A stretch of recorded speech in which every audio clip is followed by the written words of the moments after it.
pessoal, eu sou o Eric Daldegan. Eu sou o Felipe Guimarães. E esse é mais um episódio do Pode Vir Crente, que eu estou empreendendo.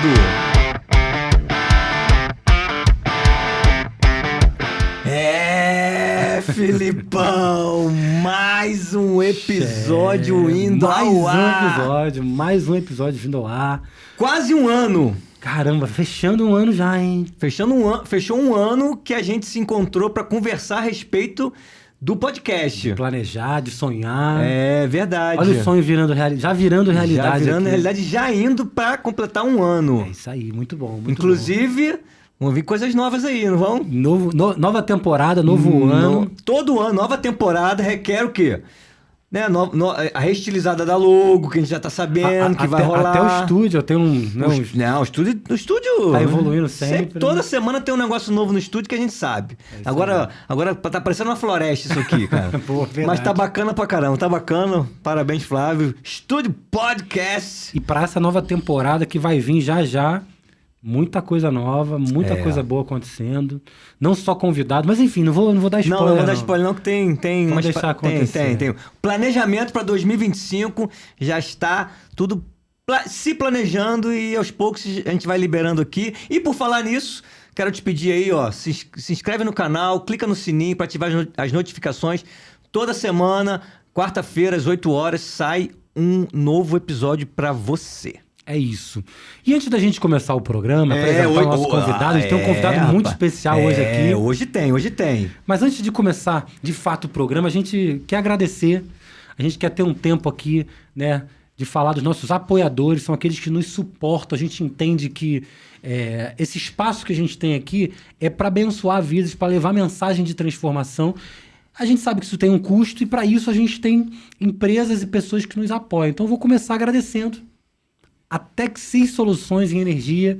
A Texis, que é uma empresa especializada em no-breaks, estabilizadores, carregadores de veículos elétricos, tudo que você precisa para resolver questões em energia elétrica. É o que a Texis faz e você tem problema de energia elétrica, não pode parar por falta de energia elétrica, conta com a Texis Soluções de Energia. E vai dar bom, Flávio. Fica tranquilo que vai dar bom. É, isso aí. Por falar em energia, nada melhor do que você chegar num ambiente, dar aquele belo sorriso. O sorriso abre portas, né, gente? Então você precisa cuidar do seu sorriso. E por isso que nós existimos. Ita Implante, odontologia moderna, tudo em lentes, facetas, próteses, implantes e harmonização facial. Para deixar o quê? Você com aquela autoestima devolvida e assim... buscar o que você procura aí, mas com um sorriso bonito, com um rosto bonito. E vem pra cima, vem com a gente. Conta com a gente aí, só procurar a gente. Vamos que vamos. É isso aí. Esse episódio foi patrocinado por esses parceiros. E se você quiser fazer parte desse time de parceiros, e quiser ajudar a gente a levar essa mensagem além, para outras pessoas serem transformadas com essa mensagem, faz contato com a gente. Vai ser um prazerzaço caminhar do teu lado aqui, junto com a gente. É isso. E aí? Vamos começar? Bora! Let's play? Vamos conversar. Quem que tá hoje aí com a gente? Hoje a gente tem um convidado muito especial. Aí, conseguimos chamar ele. Falar agora. Ele conseguiu vir, hein? Foi um convidado que a gente, né, já tem um tempo que a gente tem aí, vai acontecer. O cara é muito importante. Opera aqui, opera ali. O cara é gabarito alto. Então, mas hoje ele veio. Hoje ele veio e a gente quer tirar aí histórias valiosíssimas desse coração que ele carrega. Hoje com a gente aqui, Dr. Celso Boechat, médico, cirurgião. E aí eu vou falar muito dele, não. Cirurgião plástico. Olha, respeita. Mas eu não vou falar muito dele, não. Eu vou fazer aquela pergunta. Vou deixar você fazer aquela pergunta clássica para começar. E aí? Boa noite, seja muito bem-vindo ao Pode Vir Crente. Prazer tê-lo aqui com a gente para contar histórias, porque tudo isso aqui se passa de quê? De histórias. Histórias que inspiram, histórias que comovem, histórias para edificar a vida das pessoas. Baseado nisso, quem é Celso Boechat? Caramba. A gente começa já botando na parede. Já começa assim. na parede, né? Bom, primeiro prazer estar aqui, muito obrigado pelo convite. A gente convive muito, né? Mas acaba que... Convive e não convive.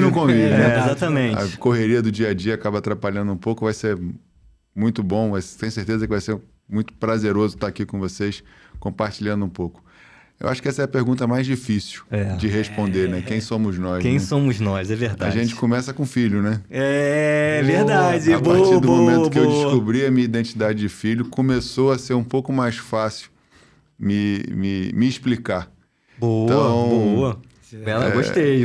Já aprendi um negócio aqui. Então, sou filho, irmãos em Cristo. Irmãos em Cristo. Amém. Me fiz médico, pela graça de Deus. Vou percebendo como o Papai do Céu foi me colocando, me posicionando de forma a cuidar de mim desde lá de trás. E me deixo aqui para ser instrumento dele.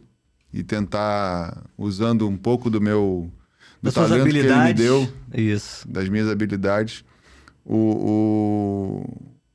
cumprir um propósito de fazer as pessoas se enxergarem um pouco como ele enxerga a gente. Uau! Caraca, Uau. boa. Cara, ele começou falando que é filho, isso me trouxe um insight aqui.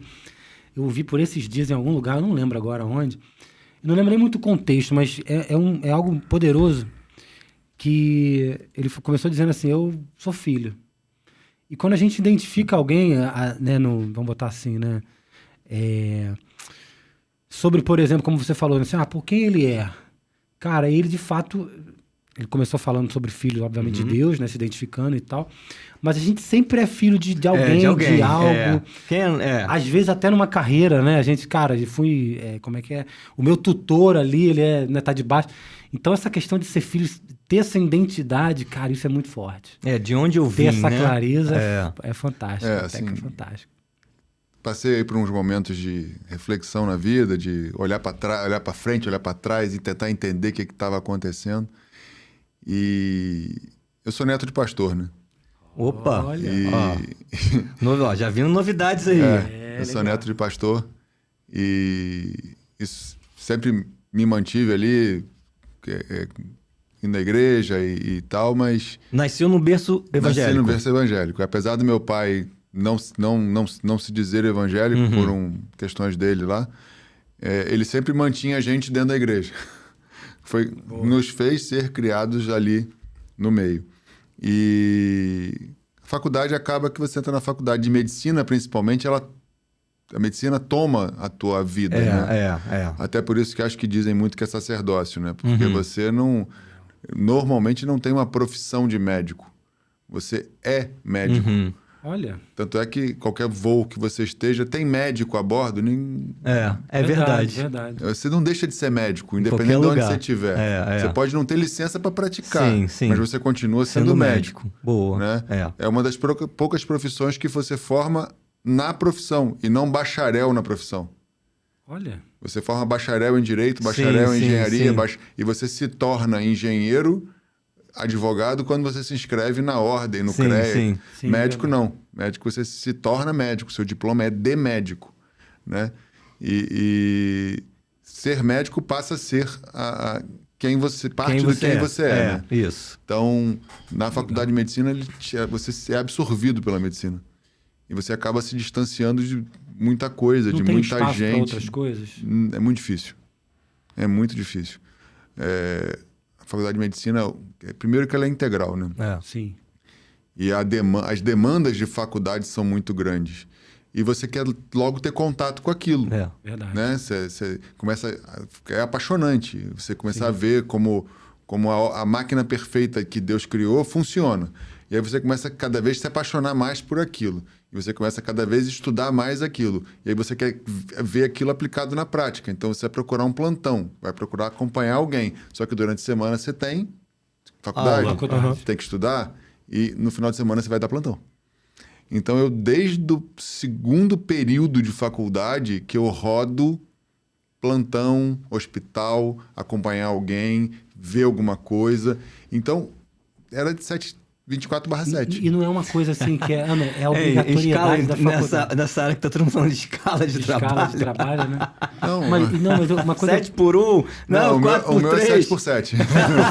O meu é 7x7. Não, e ele falou uma coisa agora que assim, essa intensidade que você falou, não é uma parada que é a obrigatoriedade da universidade. Isso, o aluno já tem interesse em fazer isso acontecer. São perfis alguns, de né? aluno. Isso né? aí. Mas muitos deles, não vou falar que a maioria hoje, porque mudou muita coisa da minha época para cá, mas muitos dos alunos de medicina são muito intensos. E isso acaba fazendo ele ser absorvido. Então, Sempre você quis ser médico? Não. Olha. Eu me realizei sendo alguma coisa no que seria hoje o sexto ano. Né? Na quinta série, antigamente.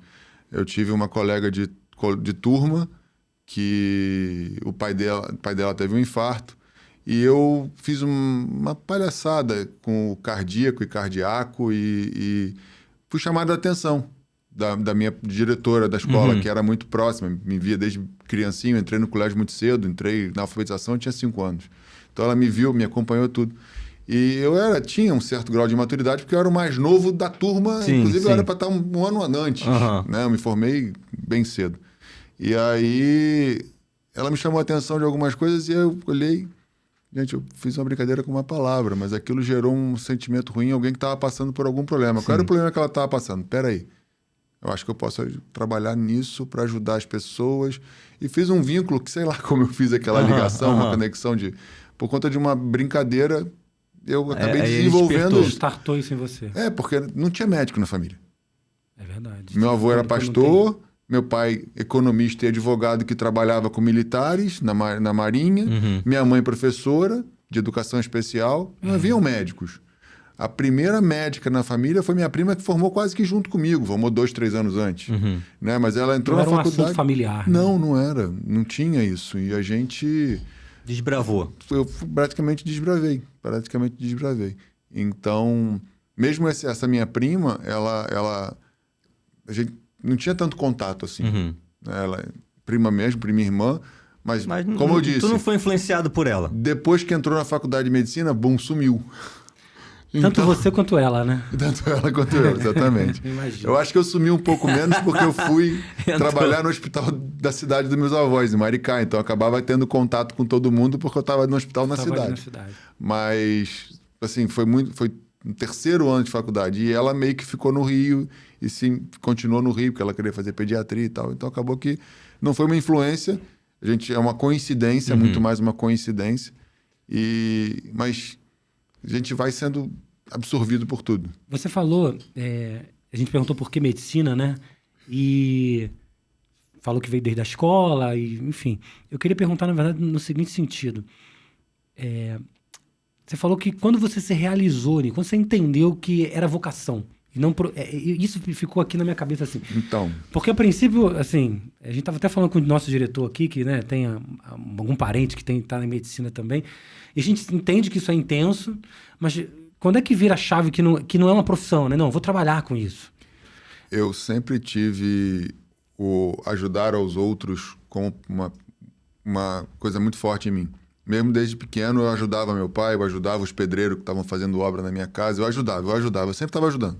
Nunca estava sem fazer nada, então eu estava sempre servindo alguém, servindo ao próximo. E... Curioso. Porque a curiosidade acaba despertando essa vontade, né? De estar disponível ali. Mas estava sempre nessa de estar servindo, ajudando de alguma forma, querendo aprender, buscando entender, saber fazer alguma coisa, principalmente trabalho manual. Mas tu fazia, mas isso não tinha clareza disso. Não, eu tô aqui, fazia por fazer. Então, assim, comecei a trabalhar fazendo brinquedo de madeira para mim, para dar para alguém. Depois teve uma obra grande em casa, eu ficava junto com os pedreiros, vendo, fazendo. Meu tio era eletricista, teve um dia que ele foi fazer a casa do irmão dele. Eu estava lá junto e ajudei a passar fio pela casa inteira, fazer conexão, ligação de fio e tal. Então, assim, eu estava sempre fazendo um trabalho manual para servir alguém. Isso é desde novo, desde pequenininho. Quando veio essa questão que eu falei da escola, mas eu posso ajudar as pessoas fazendo isso e ela não vai... E as pessoas, como ela sofreu, não podem não sofrer. Olha, Aí eu fiz eu posso servir, sempre aprendendo, pode ou não ser manual. E eu acho que meio que juntou tudo. Então, desde do 6º ano, né? Foi no ano seguinte. Você tá falando o quê? Que queria ser médico. 6º ano de colégio. Colégio, pô. Que virou a chave para ser médico. Olha. E aí eu falei em casa que ia fazer medicina. Aí meu pai foi parar para estudar, né? E aí acabou que ele influenciou todo mundo atrás, né? As minhas 2 irmãs foram fazer medicina. Né? Então eu falei que ia fazer medicina, meu pai viu aquilo como uma possibilidade de futuro para os filhos, foi pensar e falou, pô, mas eu nunca pensei, mas se ele está pensando, eu posso levar para as 2, né? E aí acabou que lá em casa a gente tem muito isso, de servir ao próximo, de ajudar ao próximo. As suas irmãs são médicas As também? As 2 irmãs também são médicos. Agora é uma família de médicos. A do meio é radiologista e a mais nova é a melhor mastologista do Rio de Janeiro. Então, se alguém precisar de olha aí. mama... E quando vê aquela vontade de vou fazer cirurgia plástica?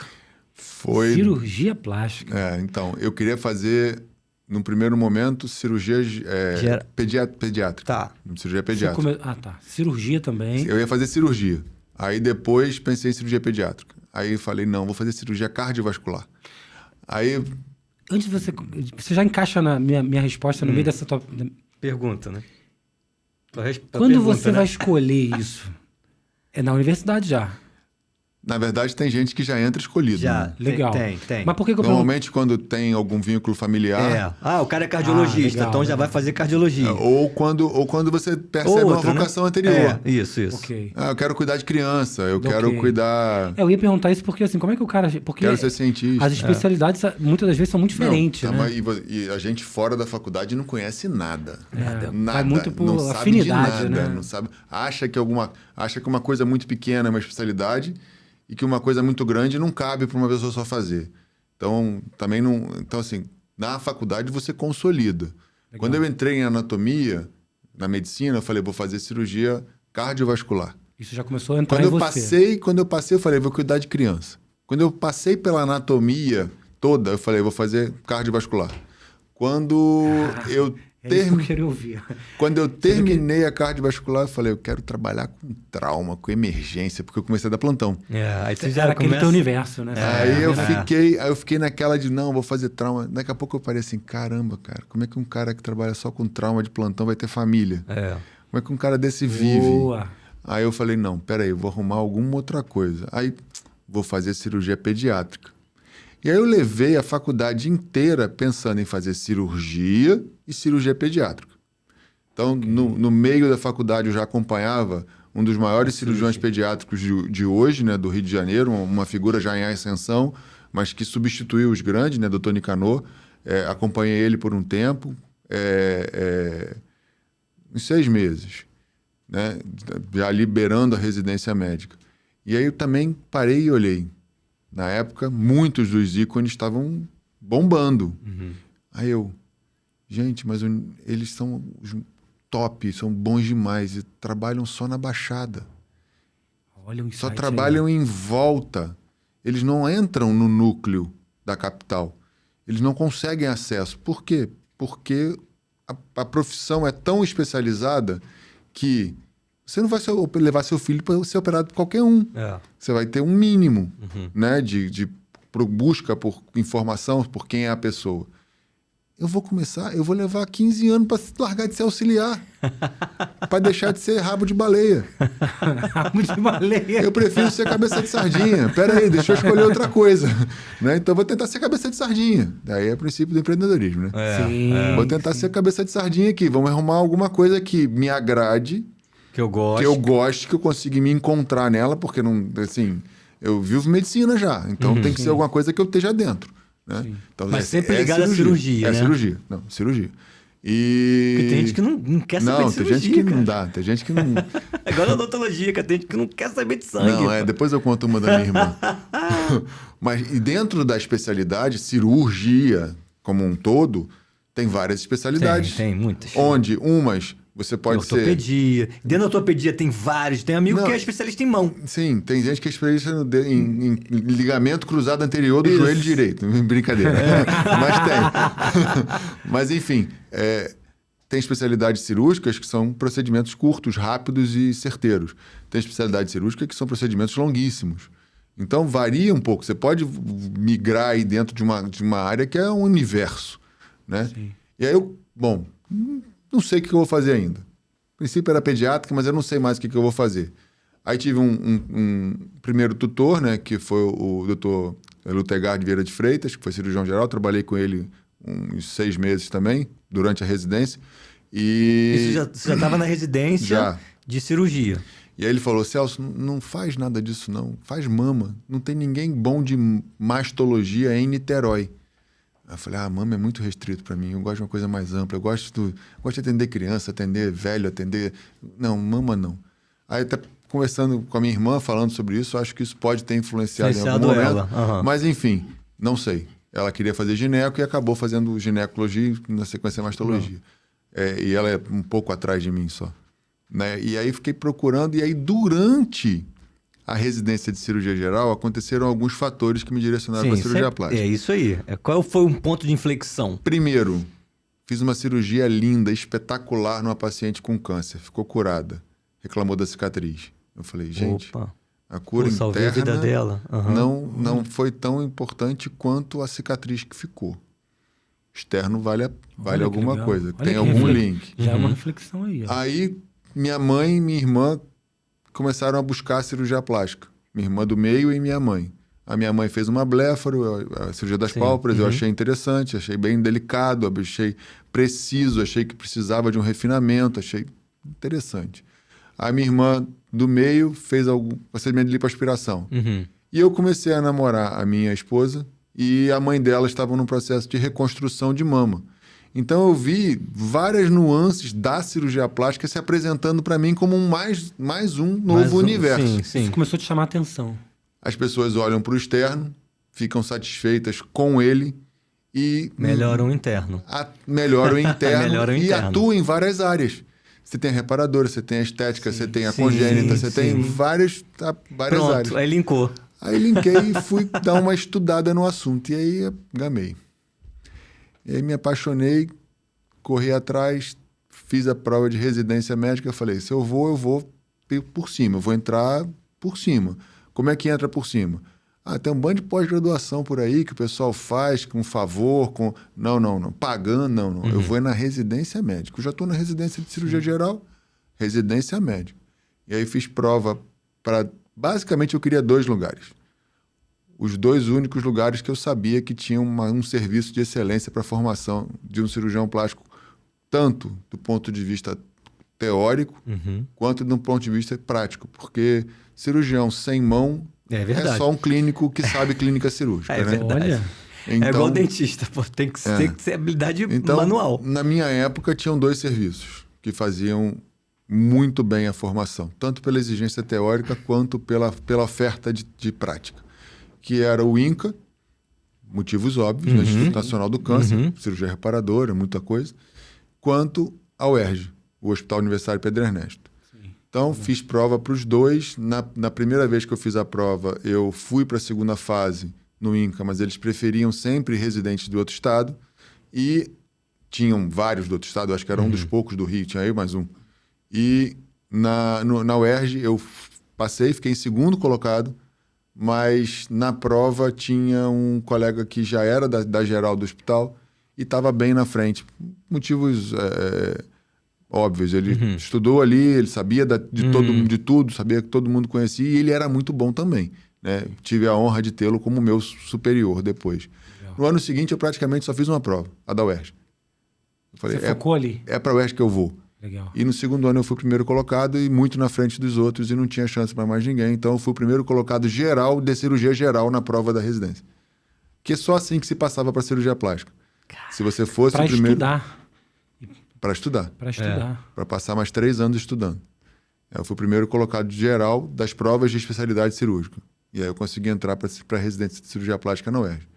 E tive o prazer e a oportunidade de ter o Rodrigo como um R+. Uma pessoa extremamente dedicada à ciência. Então, me agregou muito tê-lo como R+, e não, por exemplo, como igual. Porque quando eu fiquei como eu fiquei no segundo colocado, me ofereceram a vaga não residência, Entendi. A vaga de pós-graduação. Você não quis. Você já passou do processo seletivo, você não quer aproveitar e entrar como pós? Eu falei, não, eu quero sair com um diploma de excelência. Diploma de excelência é residência médica. Esperou mais um ano, né, Mais um ano. Aí. Quantos anos você tinha nessa época? Porque isso já passaram anos de medicina. Eu me formei com 23. Ah, você era novo. Isso foi com 20... Eu fiz residência de geral 23 e 24 anos. Aí, 2002, eu entrei na cirurgia plástica, né? Eu fiquei um ano parado, que foi muito bom para mim, tá? Parado entre aspas, né? Não fiquei parado, né? Eu fiz terapia intensiva, eu fiz cirurgia de trauma, tive a oportunidade de ser chefe de plantão no Hospital Antônio parou Pedro. em nada. Não parei em nada, eu continuava sendo... Deus continuava me moldando para ter postura, autoridade, você não ter medo, aqui. não ter medo de encarar desafio. Um ano de preparação. Um ano de preparação. Porque você chegou muito, muito melhor. Sim. Nesse um ano eu fui... Se você tivesse entrado naquele ano. Nesse um ano eu fui gerente de uma empresa de médicos. Olha. Onde a gente prestava serviço de terapia intensiva. Porque durante a minha formação eu queria fazer cirurgia de trauma. Então, o meu internato foi entre CTI, terapia intensiva, que era a formação clínica que eu precisava. Em vez de ficar em enfermaria, eu fui direto para terapia intensiva. Fiquei enterrado no plantão Imerso de CTI, imerso CTI, em rotina, né? E plantão de CTI. E na cirurgia geral. Então, rodei na gineco, que era obrigatório, rodei em outras cadeiras obrigatórias. Mas mesmo rodando lá, eu vinha para cá. Então, eu rodava na ginecologia, que era a cadeira obrigatória, mas eu dava plantão na terapia intensiva ou na emergência. Então, eu era rato de hospital. Eu estava na sala de aula, eu estava no hospital, entendeu? Fazendo alguma coisa, seguindo o cirurgião geral no plantão, seguindo o ortopedista no plantão. Até então, tu não era casado. Não.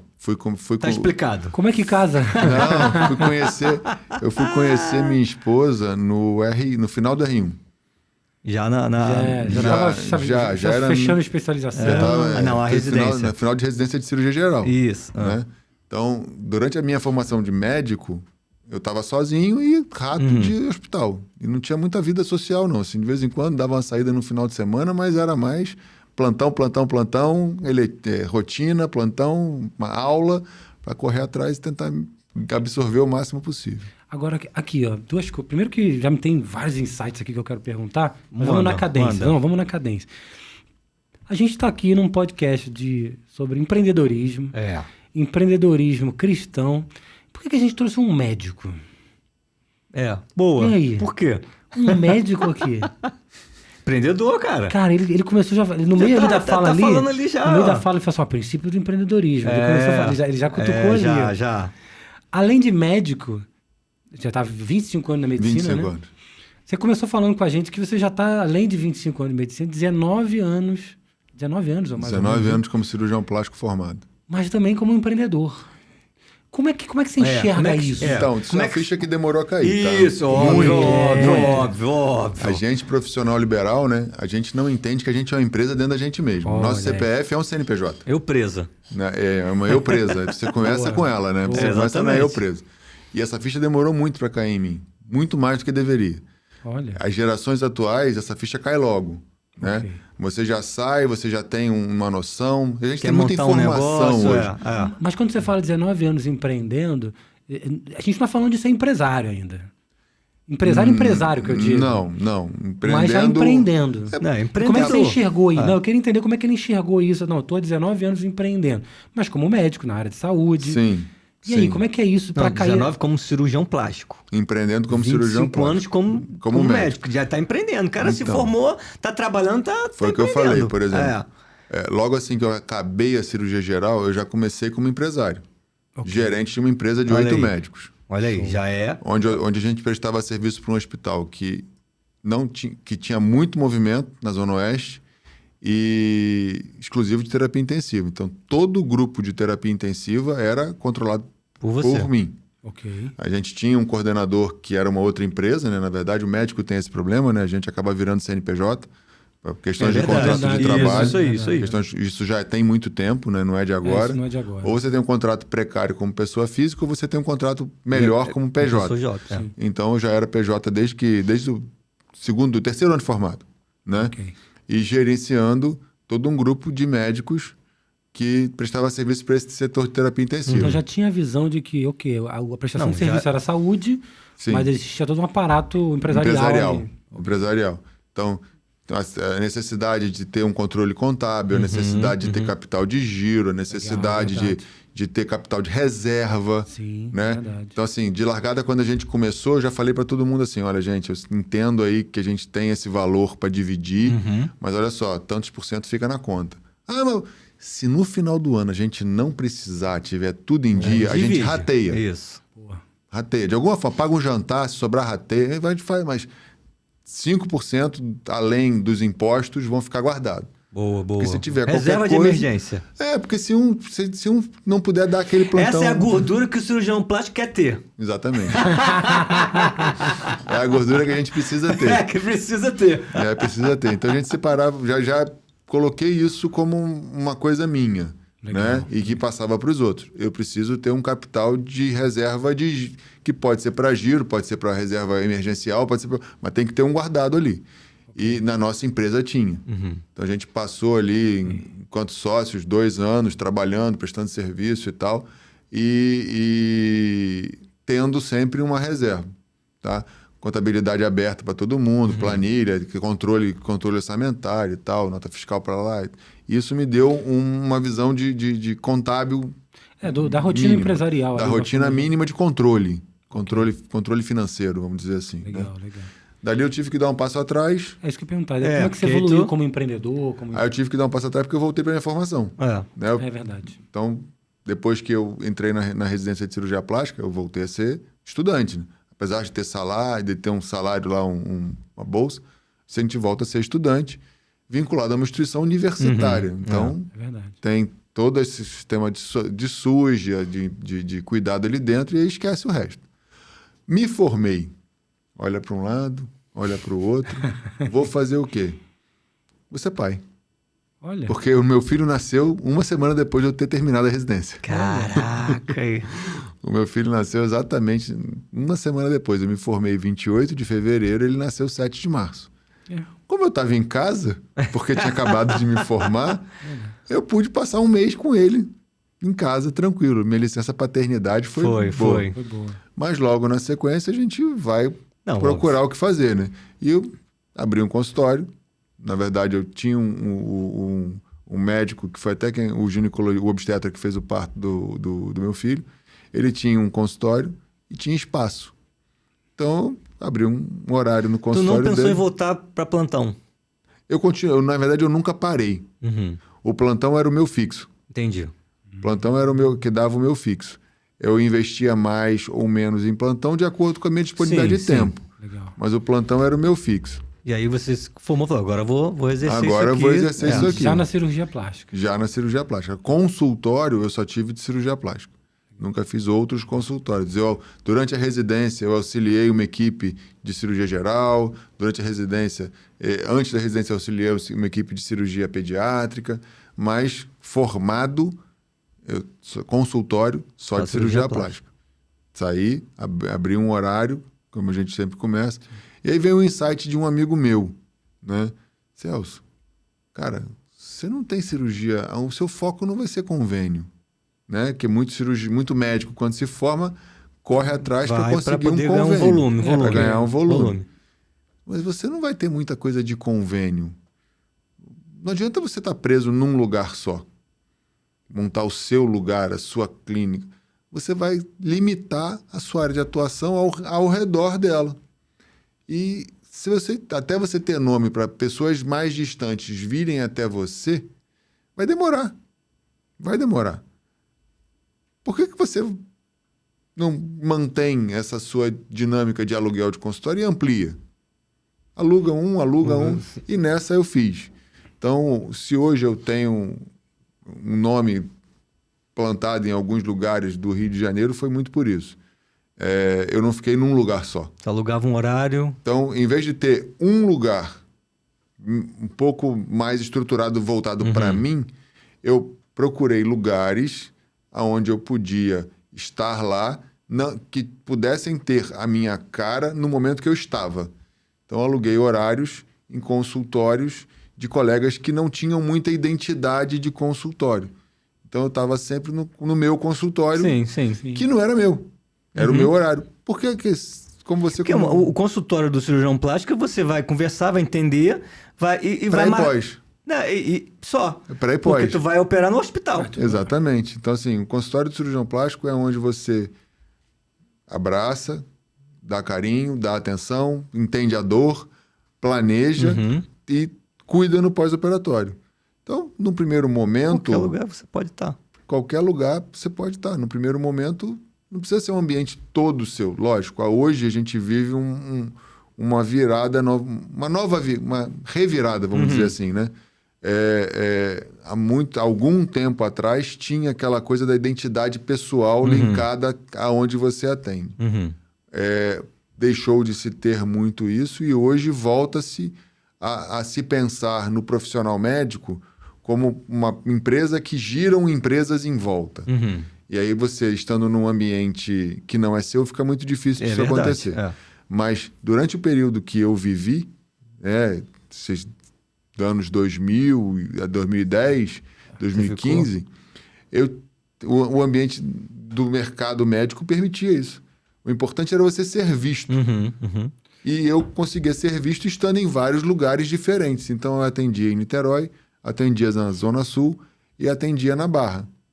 Cheguei a atender na Tijuca um tempo, mas logo depois eu fui para a Barra. Então, estando em 3 lugares, eu operava pessoas dos 3 lugares e meu nome ia sendo plantado nesses lugares. Eu ia fazer uma pergunta que cabe até para ti, Eric, também.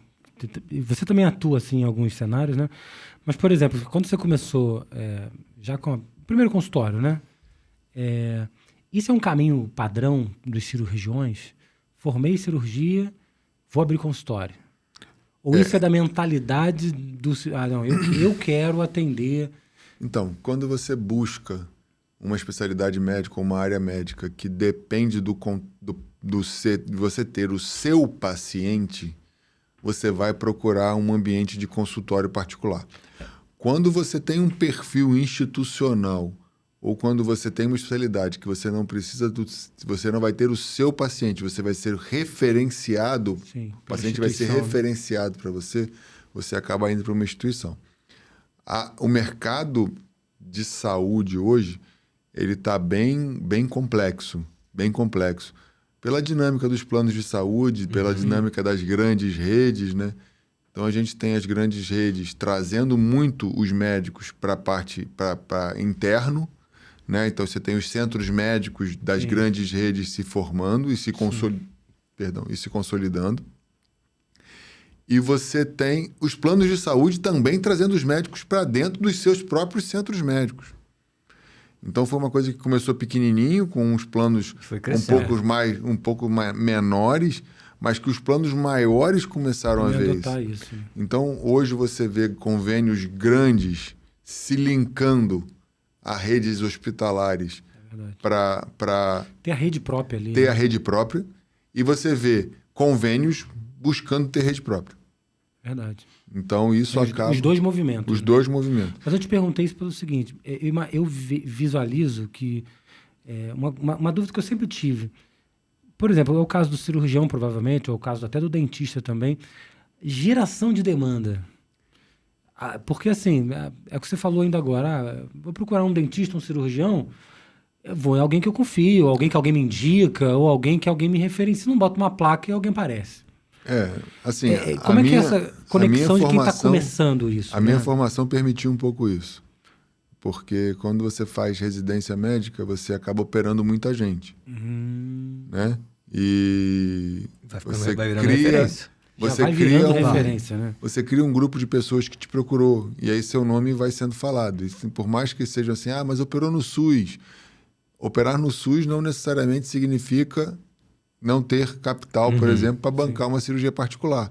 Significa que ela teve uma oportunidade, que ela procurou uma clínica da família, que ela tinha uma demanda que tinha cobertura pelo SUS e que ela foi procurar. Então, assim, às vezes não tinha um plano de saúde para fazer determinada cirurgia que o SUS bancou. Mas para fazer uma cirurgia que nem o plano nem o SUS tem como bancar, ela pode se organizar e fazer com calma, mais para frente, não tem pressa. Mas a cirurgia plástica hoje tem planos que cobrem? Então, a cirurgia plástica ela é um universo. E tem procedimentos em cirurgia plástica que tem cobertura contratual de plano de saúde, sim. Não são procedimentos completos. Tá. Completos. Por exemplo, uma abdominoplastia. Uhum. Para ela ser completa hoje em dia, ela envolve tecnologia, ela envolve lipoaspiração, ela envolve tratamento de múltiplas estruturas. É um pacote, né? Para ser completo do ponto de vista de contorno corporal. Para corrigir diástase e abdômen avental, Beleza. o plano resolve. Para você ter o melhor que a cirurgia plástica Não. pode dar, o aí plano não, não vai- aí não acontece.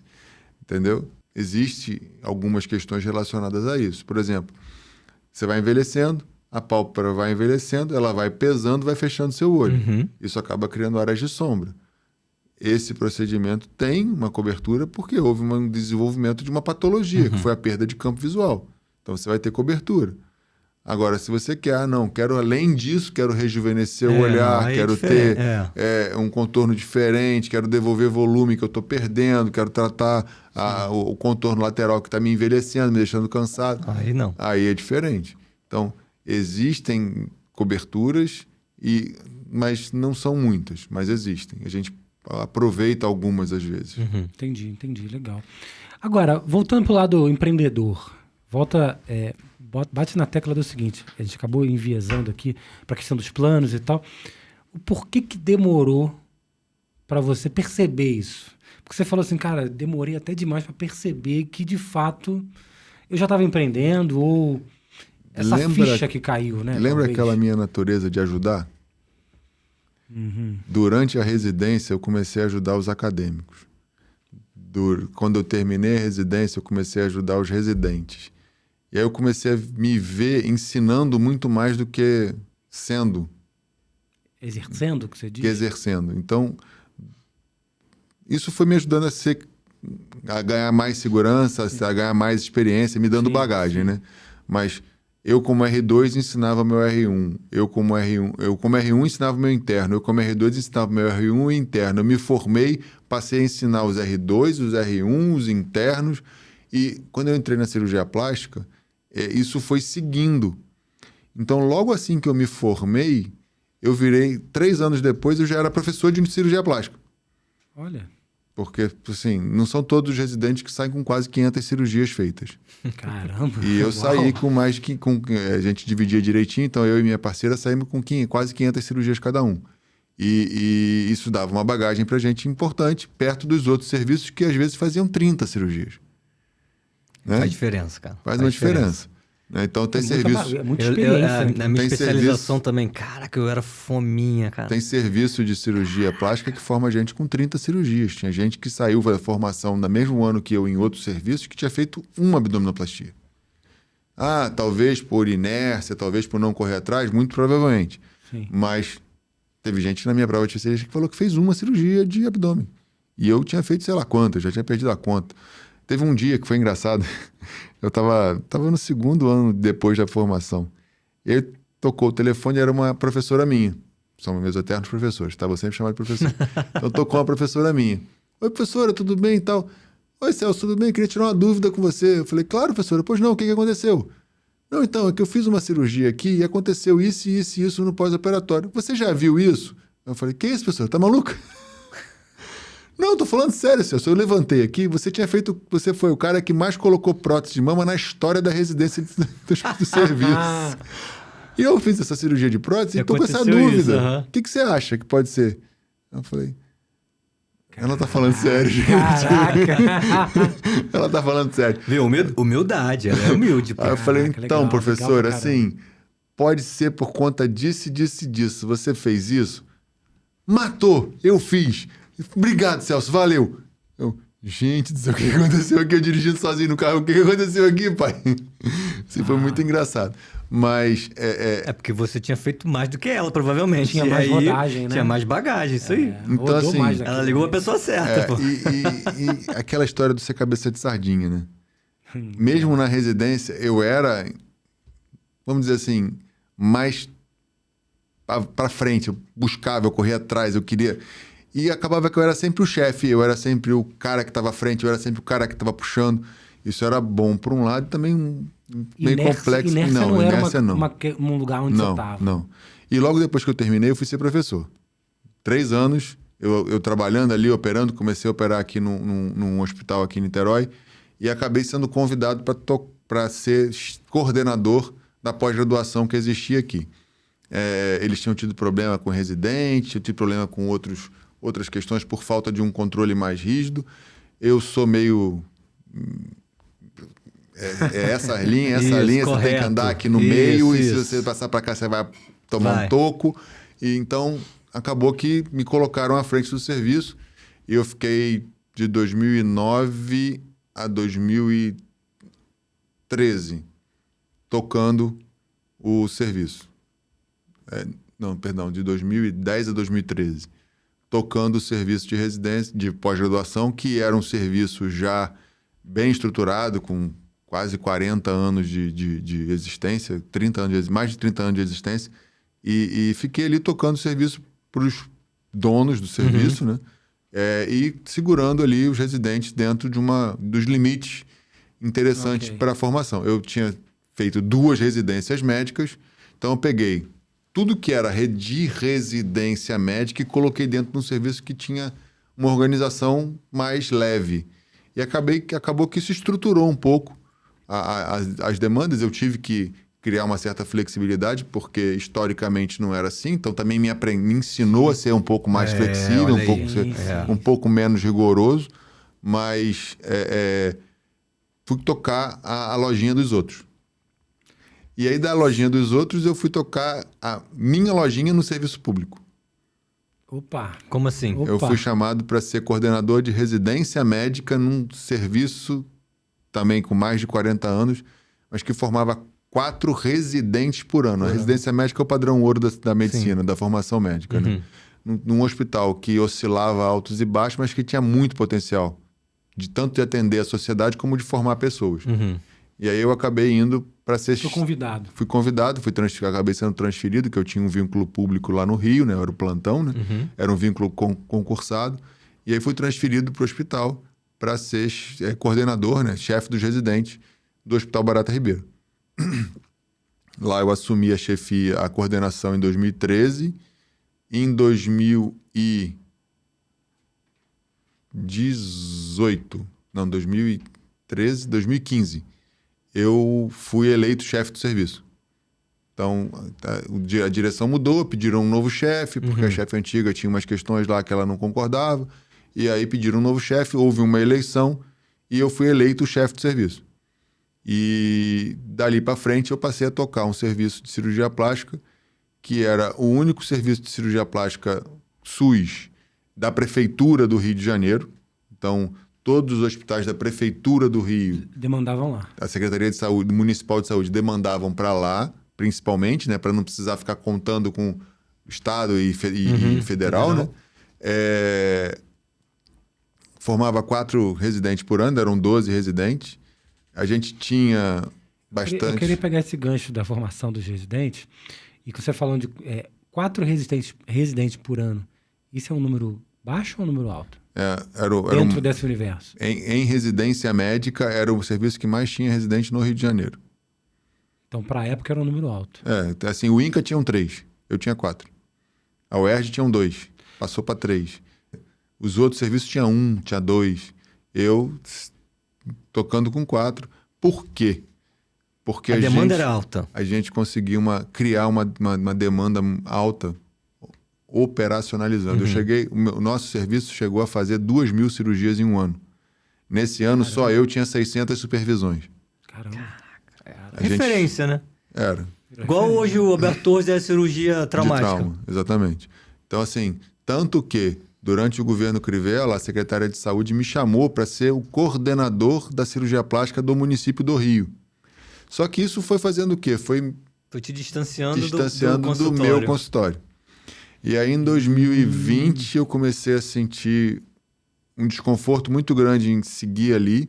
Eu fui percebendo que não era mais para eu estar ali, porque eu estava abrindo mão de algo maior, né? Algo mais...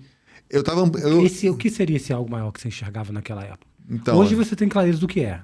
Eu amplificava muito as minhas mãos. Eu conseguia atender muita gente. criando pessoas, Sim. né? Formando pessoas. Então eu amplificava. Ok. Supervisionava muito, Exatamente. ensinava muito. Só que eu comecei a perceber que a geração mudou. Pesado. E até 2019 eu conseguia passar uma cultura médica diferente. De atenção, de cuidado, de carinho, de o paciente estar acima de tudo, de que você tem que ser responsável, você tem que fazer... A turma de 2020 já foi uma dificuldade para mim, porque não tinha comunicação. Mudou. Eu já tinha alguns problemas de comunicação com as turmas anteriores, mas de 2020 foi muito pesado, porque era um outro perfil, era uma filosofia diferente de trabalho, uma filosofia de a medicina tem que me dar e não eu tenho que entregar. E aí isso acabou me gerando um problema. E eu comecei a me sentir desconfortável de estar ali. Isso começou a mexer comigo. E aí no final do ano, no finalzinho do ano, mudou o prefeito, ou mudou a coordenação, acabaram encaminhando um paciente errado para a minha unidade e eu fui quem tinha que falar, eu era o chefe. Olha, você não, o seu perfil não pertence à minha unidade. Eu não posso atender você aqui porque eu não tenho estrutura, não tenho fornecedor, não tenho adequação para isso. Legal. E aí fui direcionar ele de volta. Só que a consulta comigo levava 3 meses. Caraca, e devolver ele para a regulação e demorava 3 meses porque eu fazia uma agenda com 3 vezes mais o movimento que todos os outros hospitais faziam, por conta da minha relação com a Secretaria de Saúde anterior. Então eu tinha pego assim, uma agenda de 50 consultas por semana e transformado em 250 consultas por semana. Caramba. Por quê? Porque tinha muita gente que entrava na fila da consulta e não tinha indicação de operar, não tinha como operar, não cabia. Então, se eu ficasse restrito àquelas 50... Eu afastava o paciente com câncer de mama que precisava reconstruir, com câncer de pele que precisava ser tratado. Então, eu precisava ver muita gente para dispensar, pensamento de serviço público, sim. dispensar quem não tinha indicação de tratamento cirúrgico e tratar quem precisava ser tratado. Fazer a demanda certa. Então, para ter triagem. Né? Triagem. Então, eu aumentei para muitas consultas para triar, para fazer rodar rápido. E chegou esse paciente, 3 meses depois de ter entrado na fila para consulta, e na hora de falar para uma pessoa que está 3 meses esperando, que ela foi encaminhada para o hospital errado, não recebeu bem. E isso gerou ali umas demandas e tal, e eu acabei me sentindo vulnerável. Não, eu fui processado criminalmente mesmo, porque não atendi. Só que estava tudo documentado. Eu fui na delegacia e falei, gente, tá aqui. Não, doutor, tá tudo certo, acabou, tá bom, beleza. Mas gera um estresse, né? Gera um estresse e você se sente vulnerável. Num serviço que não segurou minha retaguarda. Foge do teu controle, né? Não segurou minha retaguarda. Então, eu fiz tudo certo, estava tudo embasado. Até o áudio que a pessoa gravou servia para me defender. Entendi. Independente dele tentar manipular. Sim. Mas, enfim, resolvido o problema, coisa rápida, mas eu vi que eu não estava mais no meu lugar. Entendi. Porque eu não tinha mais os residentes dentro do perfil que eu achava interessante. E os pacientes estavam belicosos, estavam acabando podendo me gerar um estresse que eu não precisava ter. Por um salário muito baixo. Você trouxe um ponto, e eu vou fazer um paralelo disso com o ambiente corporativo no geral. Você estava falando da residência médica, e a residência médica é muito formação, né? Faz parte da formação, na verdade. Mas é uma formação profissional, na batalha, como se você fosse formar um empresário botando ele na cadeira de CEO. Sim. E eu vejo muito isso, na verdade, em diversas áreas no mundo empresarial também. Na verdade, quando você vai estudar as grandes empresas, eu não sei se eu comentei isso contigo ou com alguém, grandes empresas que crescem muito, você vai pegar a empresa que tem 400 filiais, cada filial tem 400 funcionários, é enorme. Esse negócio não cresce se não tiver, por exemplo, uma universidade corporativa, por exemplo. Sim. O cara tem que ter centro de formação dentro do próprio negócio. Sim. E você falando isso, me ocorreu isso, porque assim, a área médica, a universidade não traz tudo, né? O cara aprende ali, ele tem que ir para o batente e aprender mais. E é interessante porque até para eu crescer, eu preciso criar as pessoas que me ajudam. Olha, isso é muito empresarial também. Isso é demais. Então, por exemplo, a minha primeira auxiliar, ela formou comigo. Eu toquei o último ano de residência dela. E aí depois a gente tem uma afinidade, né, profissional, ela gosta do meu perfil de trabalho e ela se interessou em seguir trabalhando comigo. E foi interessante essa semana que a gente chorou junto na cirurgia, né? que ela passou um perrengue durante uma cirurgia. Ela foi fazer uma cirurgia reparadora, que é mais difícil, por conta de... Tem um médico, cirurgião, que vai fazer um trabalho e você vai entrar na sequência dele para consertar o que ele fez. Isso. Então, Vai assim, reparar. Não tem planejamento. É o que aconteceu ali na hora. O que der de ruim, Tu conserta. Né? Então, assim, é outro patamar. É outro patamar. Não, tudo bem. Rasga aí que o cirurgião plástico vem depois. E eles pensam isso mesmo. Eles resolvem. Não, vai que eles resolvem. E aí Jesus, e aí ela... É isso aí. E aí a gente chorou junto no campo, porque ela brincou assim... Então, Celso, se eu te contar um segredo, uma coisa que aconteceu comigo essa semana, eu falei, então, o que houve? Fala. Aí ela, sabe aquela história que o pessoal fala assim, eu quero minha mãe? Eu falei, o que tem? Então, eu descobri que quando eu passo perrengue... Eu quero a minha mãe. Eu quero é você. Ah, olha aí. Aí, cadê o Celso? Chama o Celso, liga pro Celso. Aí eu comecei a chorar, né? Porque ela trabalha comigo desde 2014, 10 anos. 10 anos. Legal. E ter nela uma referência bom. A mãe é a figura de segurança, né? Segurança. Segurança. A questão da segurança, né? E ter isso nela, uma cirurgia, cirurgia com 10 anos de formada. Legal. Né? Outros... Bobinha ela não é, pô. Não é. Nunca foi. Muito estudiosa, muito cuidadosa, muito responsável. E ter manter isso, eu achei me emocionou, entendeu? E as outras pessoas que vêm trabalhando comigo, a gente acaba tendo que formar, né? A segunda auxiliar também veio da minha formação. Veio trabalhar comigo durante um tempo. A outra que está, a terceira auxiliar, ela... Quantos auxiliares? Então, normalmente? hoje, por cirurgia, eu tenho sempre 2. É uma questão de dinâmica para trabalhar e para poder ser efetivo e rápido. Porque não adianta eu ser só efetivo. Diz instrumentadora também? Não, aí tem mais ela. Sim. Porque para eu ser efetivo e rápido, eu preciso de mão para fazer coisas que... Precisa de 6 mãos em vez de 2. Exatamente. Se eu fizer toda a cirurgia, eu levo 12 horas. Se eu tiver 2 auxiliares, eu faço em 4, 5, 6. Então, como o risco da cirurgia é relacionado a tempo cirúrgico, eu preciso de gente. E aí eu preciso treinar essas pessoas para que elas façam só você não olhar, ela já sabe o que precisa ser feito. Então, assim, tem coisas que a gente vai delegando, né? A gente vai podendo delegar, mas tem que treinar essa pessoa para fazer isso. Exatamente. Né? E por isso que você falou, quando você treina, você cresce. Sim. E a pessoa cresce, mas você cresce também, porque você está te desafogando, está te auxiliando. Tá? Amplifica as mãos. Amplifica. Mas eu tinha essa questão na residência porque eu achava que faltava cirurgião para fazer determinadas coisas em tal lugar. Aí chegava um cara que era daquela região. Então, hoje, por exemplo, eu tenho um ex-aluno meu que faz cirurgia plástica muito em geral, mas faz também muita coisa voltada para defeito congênito no Acre. Caraca. Aí tem um outro que faz cirurgia plástica em João Pessoa. Aí tem gente em Goiás, tem gente... Tem um pouquinho pingado. Foram só 10 anos formando gente, né? De 10 não... De 2009 a 2020. 2021 eu não vou contar. 11 anos. 11 anos. Considerando que foram 3 ou 4 por ano, porque nos primeiros 3 anos foram 3, depois passaram a ser 4. Tem umas 40 e poucas pessoas que formaram passando por mim. E um pouquinho espalhado em cada canto. Muito bom, pô. E aí, em 2020, você falou assim, não quero mais isso. E hoje aí eu passei a olhar para mim como empresa de fato. Antes... A minha cirurgia plástica, consultórios, era só o que me dava conforto. Né? Eu tinha o salário fixo do plantão, a cirurgia pagava minhas contas e a cirurgia plástica era o que me dava conforto, me dava o luxo.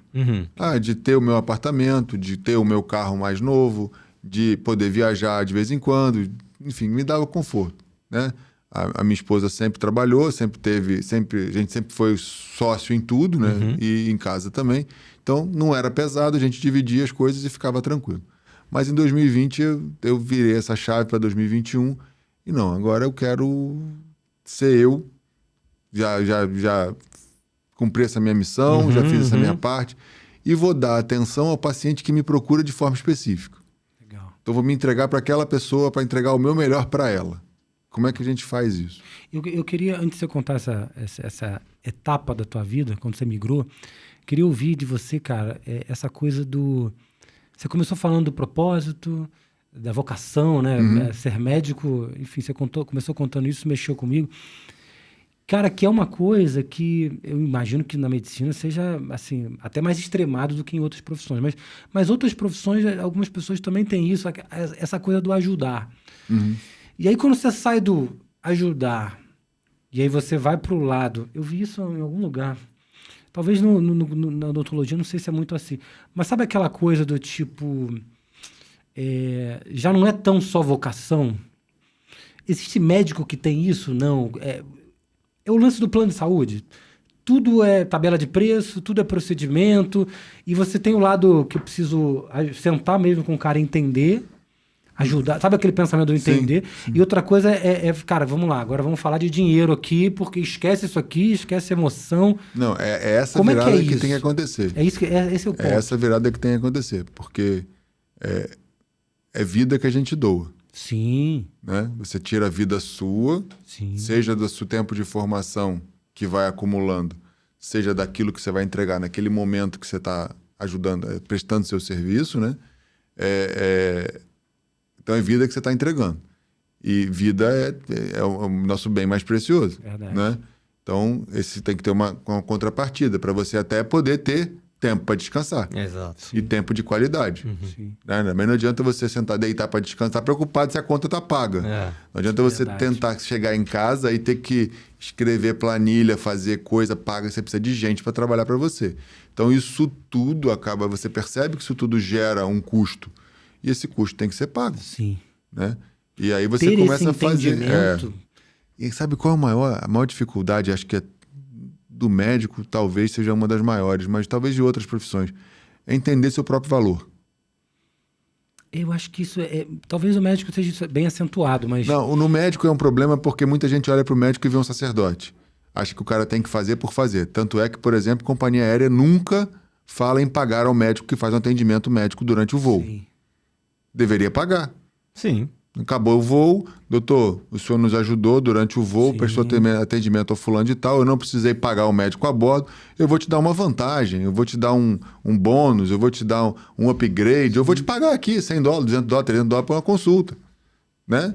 Mas isso não existe, Sim. porque todo mundo enxerga o médico como um sacerdote, né? O super-herói que naquele momento... E o próprio médico também se enxerga assim. É isso que eu ia falar. E aí não vê o próprio valor. Não entende que o tempo que você levou de vida estudando, se preparando, as horas de sono que você perdeu, dando plantão, operando um paciente que não necessariamente era dentro da sua especialidade, mas te dando mão, te dando conhecimento, te dando segurança. Isso é um background que gera valor. E ver isso demora muito. O cara, esse lance do sacerdote é complexo na cabeça, às Sim. vezes, porque você deu o exemplo do avião. É difícil um médico, naquele momento ali, se colocar numa posição de falar assim, não, vou ficar quieto aqui. Não, acho que isso não... Vou ficar quieto aqui, porque... Geralmente, quando se levanta, já tem 3. Porque é quase que reativo, né? Você levanta e vê outros 2, 3 mais perto levantando, você para e fica esperando. Vou, não vou. Já aconteceu isso contigo? Várias vezes.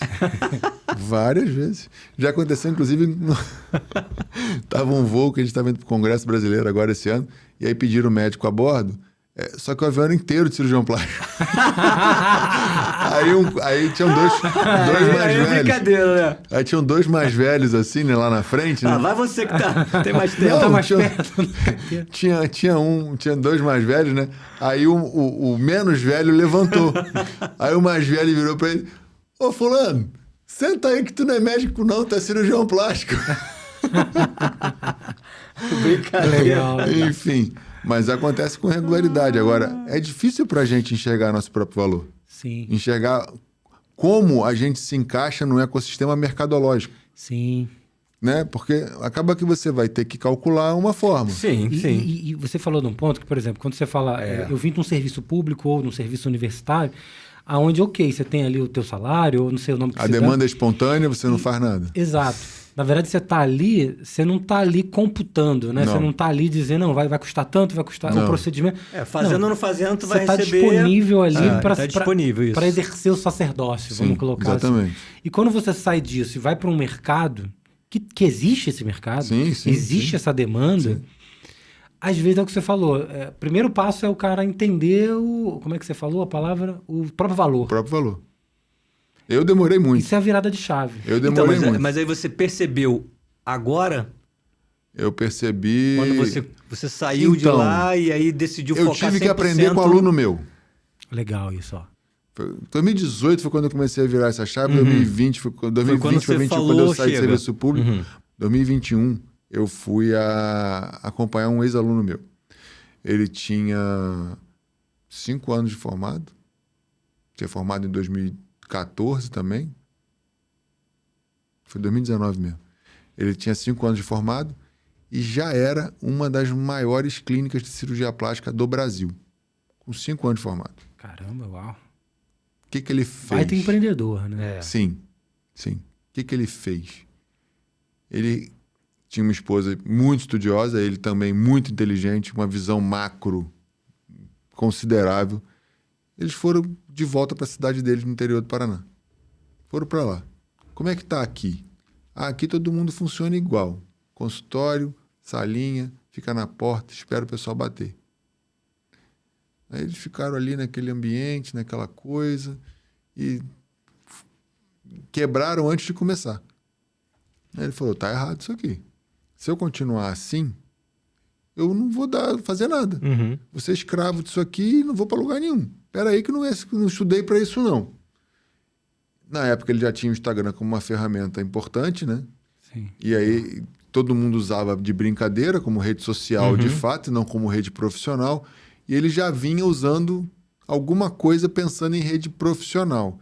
Meio que olhando como lá fora funcionava, meio que se adiantando. Mais novo, mais fácil com a tecnologia, mais desenvolto.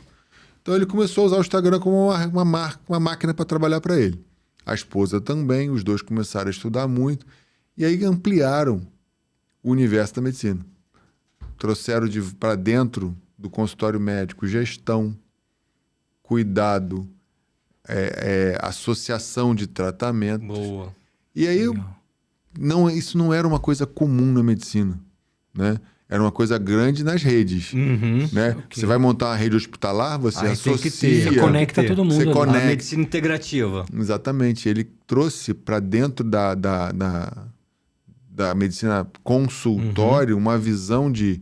Eu vou começar como um consultório de especialidade, mas o que agrega a minha? Eu agrego botar um nutricionista, Isso. traz a nutricionista para dentro.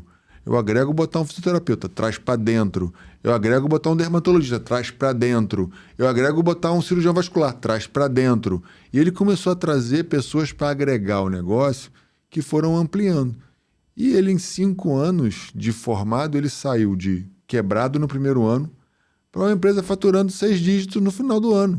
Uau. No final do 5º ano.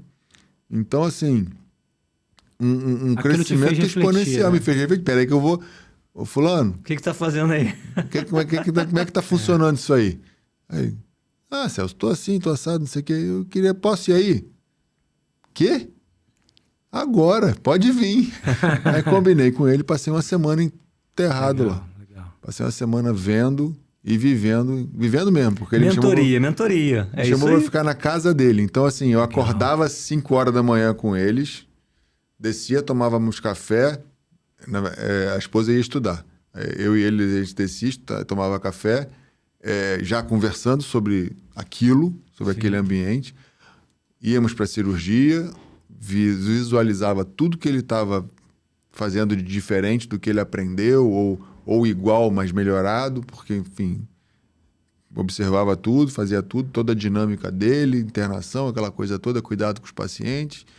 E dali para almoço, falando sobre tudo que acontecia. Vivendo aquilo imerso, né? Uma semana imerso. Mentoria mesmo. É isso aí. Consultório com eles, tanto com ele quanto com ela, e depois em casa de noite com os dois.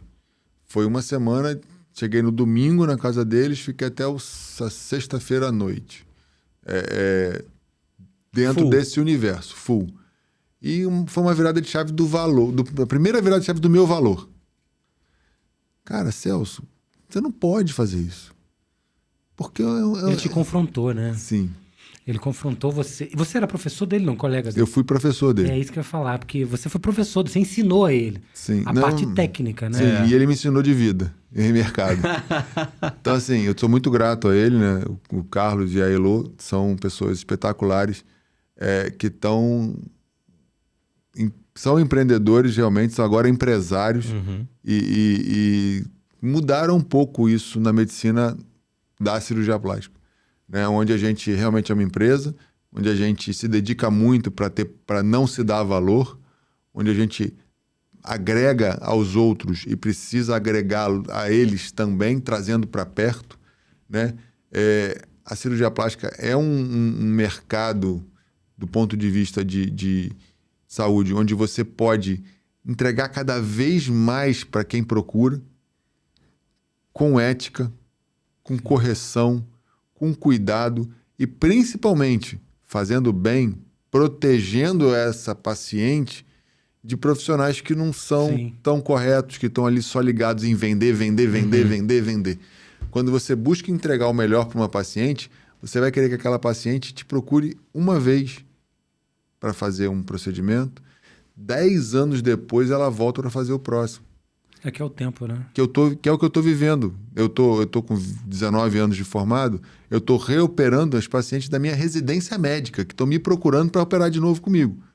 Isso, pelo menos, eu posso dizer que, desde sempre, eu sempre cuidei de cada uma. Então tem bastante paciente, porque 500 cirurgias por Graças ano. a Deus. Graças a Deus. E hoje você foi lá, trouxe essa ideia.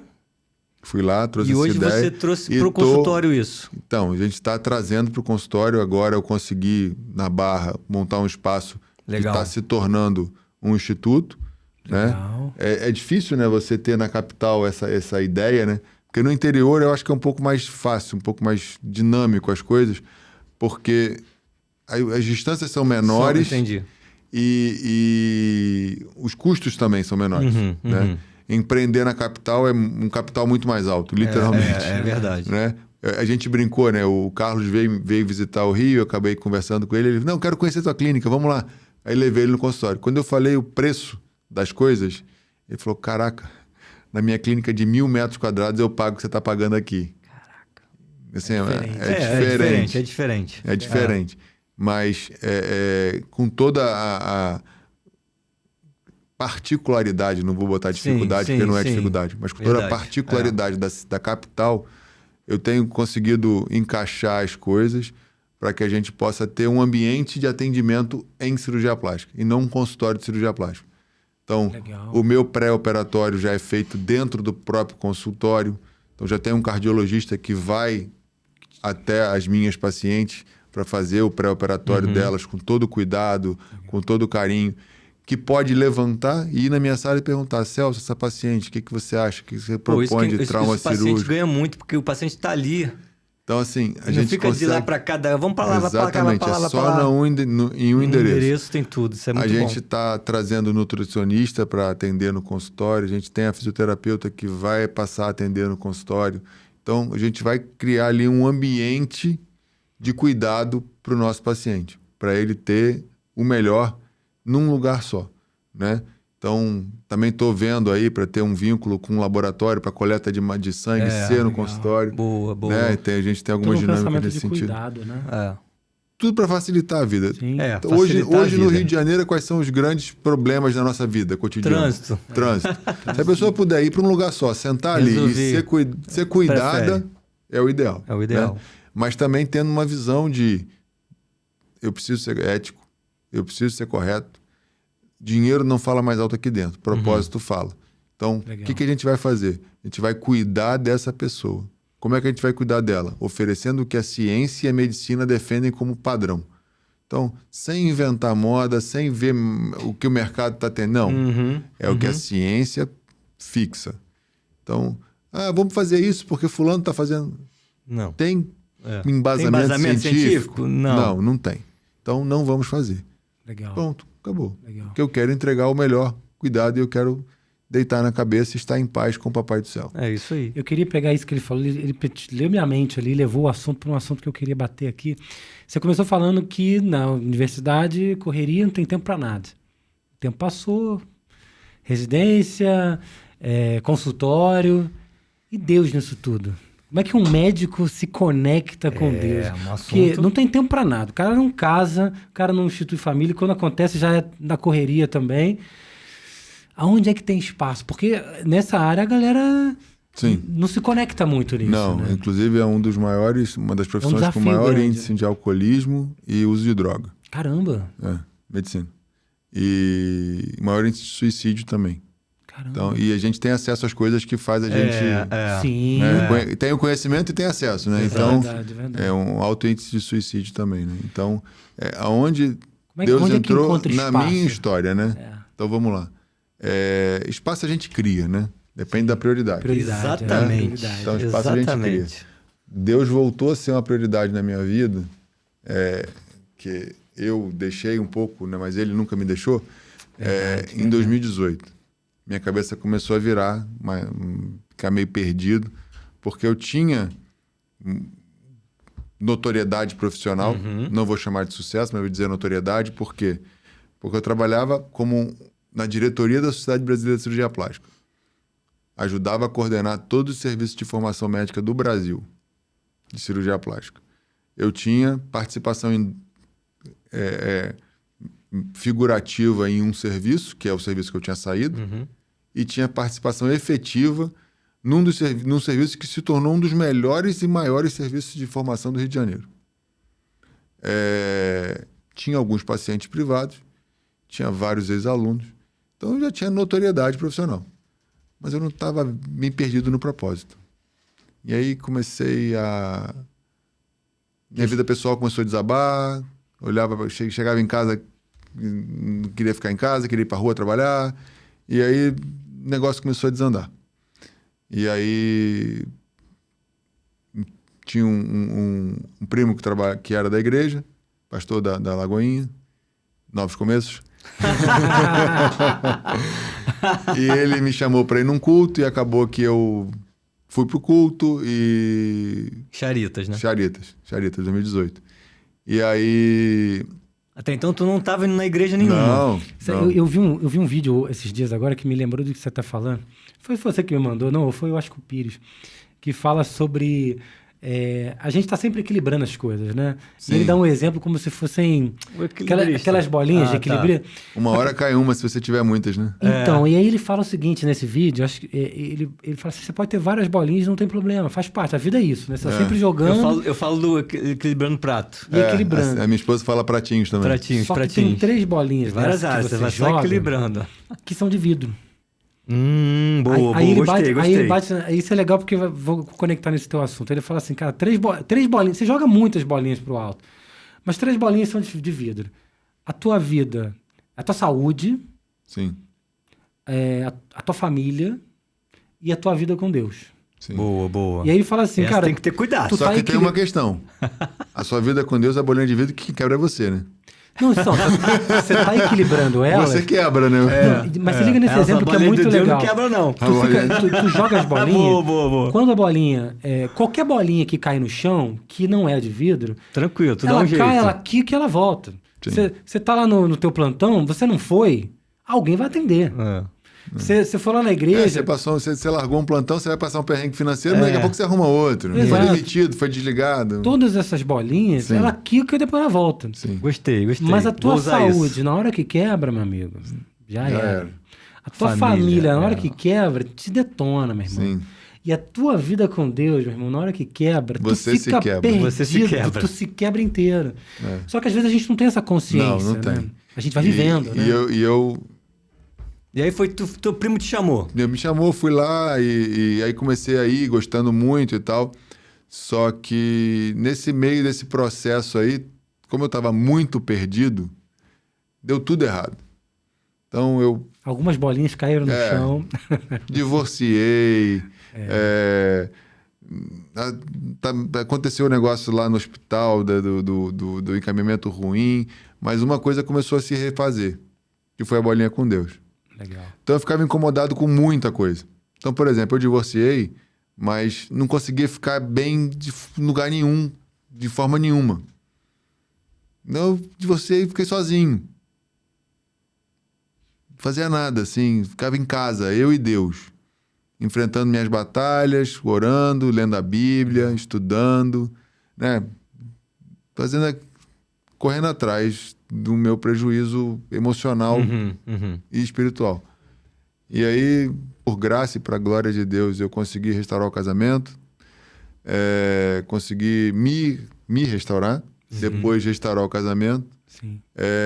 E aí as coisas começaram a se encaixar novamente, né? Tudo no mesmo ano. Mais ou 2018 para frente eu comecei a me restaurar com Deus.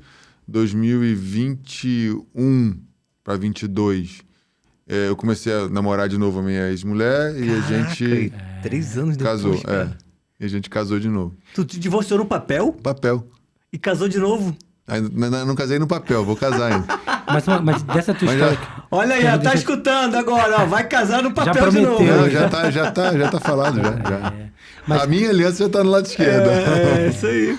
Cara, mas isso que tu Caraca, falou, que cara, é a história. história de... Assim, uma parte disso é a história de conexão com Deus de muitas pessoas, né, cara? verdade. Na hora do perrengue, na hora da eu dor. vivi novos começos. Novos começos na minha literalmente. família, novos começos na minha profissão. Eu vivo novos começos desde 2018. E eu acho legal isso, porque isso coloca a gente numa posição de que muitas das vezes a gente, cara, tô longe de Deus, deixa isso pra lá. Muita gente Tô faz isso sofrendo comigo. por conta disso mesmo, porque a culpa é minha. Não, E não recomeça, né? Não se reconecta com Deus, não busca isso de alguma forma. Assim, a gente vê as pessoas muito... Não precisa, pra quê? As pessoas ficam com muito medo dos limites que a religião coloca. Mas não pensam, talvez por desconhecimento, né, ou por não buscar conhecer, Também. a liberdade que é você estar debaixo da graça de Deus. Porque, cara, debaixo de graça, você não tem vício com cigarro, você não tem vício com pornografia, você não tem vício com nada. Pra você ter uma ideia, como é que... quando eu falo assim, vou fazer dieta. Não, vou fazer dieta, tô gordo, quero emagrecer. Cara, não funciona. Quando eu falo assim, pai, eu preciso esclarecer a minha mente. Eu preciso esclarecer a minha mente nesse assunto, nessa situação. Eu vou jejuar para poder me conectar mais contigo. Pronto. Uau. Não tenho nem fome. Eu passei 80 horas sem comer, só bebendo água e café. Nessa de me conectar. Não tem fome, não vem nada. Você fica ali naquela... Pai, e agora? Isso aí. Pai. Fortalece o espírito, o corpo ganha. Então, assim, é uma liberdade que não tem preço. Você não está preso à carne. Então, que nem o básico, o essencial, mínimo você precisa, que é alimento. Nem isso vem. Nem a necessidade do alimento aparece. Então, porque você está alimentado espiritualmente, vamos dizer assim. Como é que tá a tua rotina hoje? Hoje eu durmo em casa todo dia. Tu mora em Niterói? Moro em Niterói. Durmo em casa todo dia, né? Trabalho bastante durante o período horário de expediente estendido, vamos dizer assim. Né? Horário de expediente estendido, né? Né, Flávio? Você sabe o que é isso, né? Tipo, às vezes saio de casa às 5 horas da manhã e volto para casa às 7 horas da noite. 8 horas da noite. Hoje, por exemplo, vou estourar um pouquinho. Que sair de casa às 5 horas da manhã, já são 10 horas e tá aqui. Mas eu passo todas as noites em casa. Final de semana também, raro o final de semana que eu trabalho. Opera final de semana? A gente tem, quando a gente precisa, Sim. uma necessidade de agenda, a gente abre o sábado. Mas está sendo cada vez mais raro. A gente tem preservado Bom. o final de semana para ficar em casa, para ficar com a família, para descansar, né? Então, hoje a rotina tá bem... Aí fica entre Niterói e Barra. Eu atendo uma vez por semana em Niterói, na Barra, e 2 vezes por semana em Niterói. Como é proximidade do hospital que eu opero, né? Eu consigo fazer um dia inteiro e fazer uma tarde aqui. Legal. Porque o cirurgião plástico tem isso, né? O consultório é só para... Sim, Oi, sim. tudo Oi. bem? Beleza, Beleza, vamos lá, primeira consulta. E o resto é hospital. E o resto é hospital. E assim, você atende 20 pessoas num dia, mas você só consegue operar uma. Tá. Então, né, 2 no máximo, porque as cirurgias são mais longas, né? São grandes. Então acaba que a dinâmica de consultório / centro cirúrgico é um pouco diferente. Então, às vezes, você faz também para glória por graça e para a glória de Deus, eu tô assim, minha agenda tá para março já abrindo. Olha aí. Então, é uma outra virada de chave. Um dia eu entreguei minha profissão para Papai do Céu. Entreguei, Deus, olha, tá aqui, é tudo seu, é para você e por você. Cara, que legal. Para onde eu vou é contigo. Se eu vou fazer, se eu não vou fazer, é com você. Legal. E se eu estiver indo no caminho certo, você me abençoa. Se eu estiver indo no caminho errado, você me restringe, que eu vou saber que eu tenho que mudar alguma coisa. Amém. E eu tô com a agenda cheia até março e não sei onde é que a gente vai fazer mais, porque já tendo que abrir sábado, já tem... Então, e por aí a gente vai. Isso de 21 pra cá. Isso de 21 pra cá. Cara, legal. 100% você. 100% eu. Cara, ele falou uma coisa agora. E antes de 21, eu passava mês sem operar paciente particular. E agora eu tenho 3 meses de agenda fechada. É isso. Uau, que legal, que legal. E com um valor melhor ajustado. Melhor ajustado. Porque você se auto-reconheceu. Muito porque as pessoas ao meu redor começaram a botar o meu valor. Boa. E me falar isso. Ter pessoas boas do seu lado também faz diferença. Olha aí. Sim, eu ia conectar o que você falou agora no que você começou falando sobre... Teve uma fala tua que me pegou muito, que é sobre você trabalhar com algo que, cara, a criação de Deus ali, você usou uma frase que me pegou, mas A máquina perfeita. uma máquina perfeita. E, cara, isso pra mim é fantástico, porque, assim, não vou usar, não é diminuir, nada do tipo, mas o que o mecânico é para um carro, um médico poderia ser, porque conhece ali, não é um engenheiro que criou ali a máquina, Sim. mas entende aquela máquina, Sim. entende aquele funcionamento. E, cara, por entender, tem o seu valor, Sim. porque é uma máquina importante. Cara, A máquina mais importante, né? Eu falo o seguinte, né? Muita gente, às vezes, não valoriza o médico, né? Mas, ou o dentista, ou o profissional de saúde. Você vai conviver com o seu corpo por quanto tempo a mais? Quanto tempo você quer Você tem um carro, É. você tem um carro bom. Você leva na concessionária da marca ou você leva no Zé da Esquina? Uhum. Não, eu vou levar na concessionária da marca. Quanto tempo você vai ficar com o seu carro? Uns 2 anos, 3 anos, 5 No máximo anos. 5, E com o seu corpo? Boa. Quantos anos você planeja ficar com ele? então, mas essa... Nesse estado. Operar com qualquer um é ok? Funcionando, corpo funcionando. Fazer um implante com qualquer um vale a pena? É. Quando você estiver comendo aquele steak maneiro, num lugar legal, o implante soltar é bom? É isso aí. E eu comentei isso porque, assim, isso traz esse nível de consciência pra gente do seguinte, como existem pessoas que não reconhecem até a importância do próprio corpo, negligenciam totalmente. Sim. Mas existem pessoas que não são assim, que dão importância, dão valor. E essa pessoa vai dar valor a um médico que tem experiência. Sim. Tem uma frase que a gente falou uma vez num bate-papo, que ele falou assim, cara, e aí, tu vai operar com um cara que formou ontem, que fez uma cirurgia e tá tudo bem, você tá super seguro, ou você senta do lado de um cara e fala assim, não, já fiz 500 cirurgias. Fala assim, não, cara, me sinto muito mais seguro. Esse cara vai dar valor. E aí entra no mérito que ele falou do seguinte, às vezes o médico não conseguiu enxergar esse valor. E se coloca na posição do sacerdote, só do sacerdote.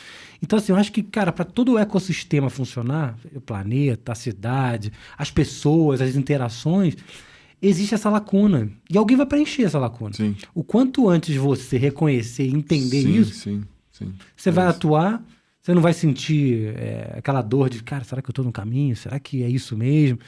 Você vai entender que tem esse espaço. Sim, com certeza tem. Com certeza esse espaço existe. E ele tem que ser ocupado por você, que enxerga o seu próprio valor. É uma questão de você se enxergar mesmo. Sim. Agora, eu queria tocar no último tema pra gente ir pro final, que eu acho que é um tema dos mais relevantes. De tudo que a gente falou aqui, muito bacana. O Célcio, médico empreendedor, no dia a dia interagindo com os pacientes, até com colaboradores também, enfim, e com outros. Mas como um influente, ou uma influência do Evangelho de Cristo. Aquele que senta do outro lado da mesa É a nossa maior e dificuldade, enxerga né? o outro ser cada humano. vez menos nós e mais ele, né? E aí? Essa é a oração diária. Pai, cada vez menos eu e mais você. Para que as pessoas vendo Cristo no céu. Sim, sim. É. Como é que é isso no dia a dia? A minha maior dificuldade é controlar minhas emoções. Eu tenho oscilações de humor importantes. Eu sei que isso impacta todo mundo à minha volta, porque tem dia que eu estou sorrindo, feliz da vida, e tem dia que eu estou de cara fechado. Né? Então, controlar essas oscilações para ter constância, né?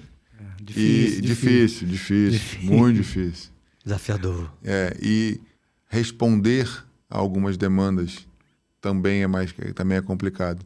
Eu vivi agora, essa semana passada, uma situação dessa. O paciente no dia seguinte do pós-operatório, se queixando de algumas questões. Mas no dia seguinte do pós-operatório você não tem nada. Você tem inchaço, você tem mancha roxa, você tem raias de crosta sanguínea que na verdade não são cicatrizes, é porque o sangue escorreu.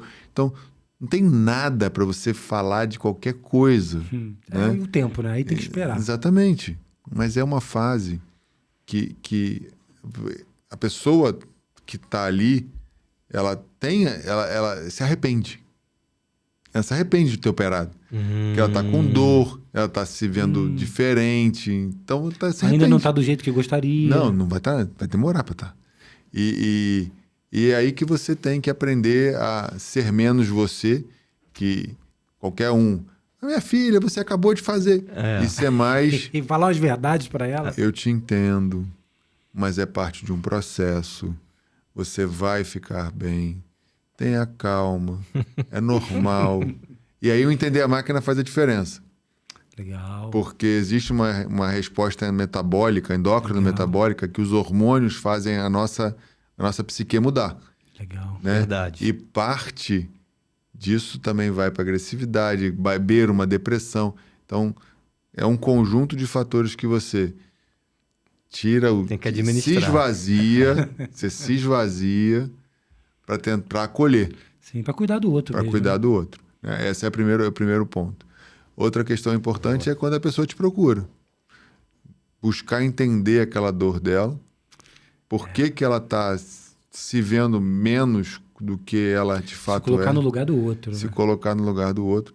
E sim, muita gente exagera no que está buscando. Exagera, tem uma visão deturpada da própria imagem.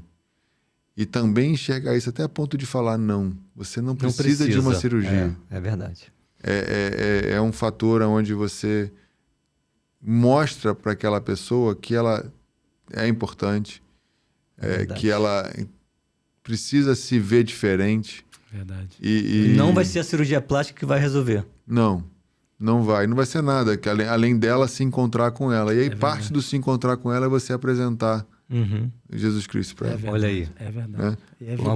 Uma boa deixa, hein? O nosso maior encontro com a gente mesmo é a partir do momento que a gente começa a olhar para Cristo e querer vê-lo na gente. Sim. Né? Vê-lo na gente. Porque, peraí, esse aqui é meu defeito, isso aqui não está certo, porque ali não tem. Isso aqui também não está certo, porque ali não tem. E aí você começa a se ver para se corrigir. Boa. Para trazer mais dele para você. Verdade. Né? E aí você precisa se esvaziar de você. E aí você se esvazia de você. E aí quando a gente começa a se esvaziar da gente... Ele vai preenchendo. Ele vai preenchendo os espaços. E a gente começa a poder entregar mais para os outros. Isso aí. Porque a gente flui diferente. Né? É verdade. É isso. É verdade, total. Desafios para Celso Boechat em 2025. Seguir controlando minhas emoções, estabilizando. Empreender agora em Niterói. Né? A gente está buscando aliás, se alguém conhecer, por favor, estou buscando um espaço aqui na Zona Sul de Niterói, na Icaraí mais precisamente, para fazer aqui... Igual tá fazendo lá na Barra. É maior. Legal. Em Niterói vai ser maior. Lá eu tenho 2 salas que me atendem, até porque tem essa dinâmica de ir lá só uma Sim. vez por semana, Uhum. né? E a gente aqui quer uma dinâmica um pouco maior.